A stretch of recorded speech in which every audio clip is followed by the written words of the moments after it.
Mesdames, Mesdemoiselles et Messieurs, bonsoir à toutes et à tous. Soyez encore une fois les bienvenus. Vous êtes sur votre tribune très adorée, la tribune d'éveil des consciences. Dès que vous êtes là, commencez par mettre les j'aime et partagez cette vidéoconférence au maximum. N'oubliez toujours pas de laisser un avis en commentaire. Si vous n'avez pas d'avis spécifique, mettez en commentaire « Salut le samouraï ». Alors, l'heure est grave, Mesdames, Mesdemoiselles et Messieurs. La situation géopolitique prend une autre tournure. Ce qui vient de se passer en Allemagne, c'est inimaginable, c'est indescriptible, c'est incroyable. Même pas 4 mois, en mois de mai passé, une usine métallurgique est partie en feu. En Allemagne, ça c'était à Berlin. Cette fois-ci, c'est-à-dire, avant même ce qui s'est produit aujourd'hui, il y a de cela quelque chose de 4 jours, ils ont découvert des drones russes de reconnaissance en Allemagne. Ils étaient paniqués. Ils se demandaient qu'est-ce que ces drones viennent faire là. Des drones russes de reconnaissance. Alors, juste quelques jours après, aujourd'hui 30 août 2024, on voit l'usine, la plus grande usine de fabrication d'explosifs, de fabrication de munitions et de tout, la plus grande usine de défense allemande, on voit cette usine partir en feu. L'usine est partie au repos éternel. Ça a explosé et à l'intérieur, après le feu a pris tout. Je dis encore une fois et je répète, c'est la plus grande usine allemande de fabrication de ces choses. C'est à partir de cette usine que sont produites les munitions, les équipements militaires pour servir l'Ukraine. Et c'est cette usine qui est allée au repos éternel, aujourd'hui 30 août. Mais juste quelques jours après que l'Allemagne ait eu à faire la découverte des drones de reconnaissance russes sur son territoire, ils ne savent pas qui a envoyé ces drones. Ils n'ont rien compris. Mais au bout du compte, on voit cette situation. Alors, allons-y dans les profondeurs, s'il vous plaît. Mais avant de continuer, acceptez de partager cette vidéoconférence au maximum. Oui. Ce qu'il faut déjà dire, c'est que l'Allemagne est l'un des plus grands fournisseurs d'armes et autres, je ne veux plus répéter le mot, l'Allemagne est l'un des plus grands fournisseurs de ça à l'Ukraine. Alors, l'usine allemande de défense, on l'appelle Diehl Defense. Diehl Defense. Alors, l'usine a subi des dommages importants à la suite de ce qui s'est passé.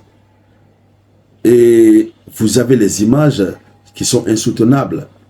Je n'ai pas voulu mettre les images ici, les images, voilà, illico dada ici, puisque l'algorithme risquerait de nous créer quelques petits ennuis.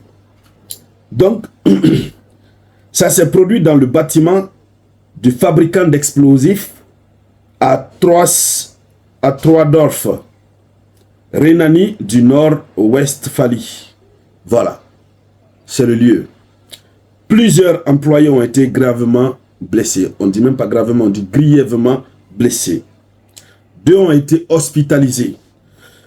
L'entreprise de défense Diehl, encore une fois, est l'un des plus grands fournisseurs d'armes au régime de Kiev. Alors, jusque maintenant, vous avez les autorités allemandes qui ne savent pas à quel sens se vouer. Et donc, la grosse question qui se pose, elle est celle de savoir, est-ce que c'est la Russie qui est à la base de ça? Est-ce que c'est la Russie? Puisque des drones de reconnaissance russes ont été aperçus en Allemagne tout récemment, on ne sait pas qui a déposé.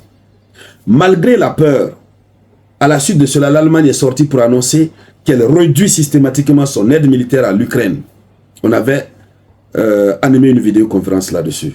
Lorsque l'Allemagne est sortie pour le dire, l'objectif c'était de faire comprendre à la Russie que eux, ils lavent leurs mains un peu dans cette affaire pour que la Russie détourne son regard, que la Russie regarde ailleurs.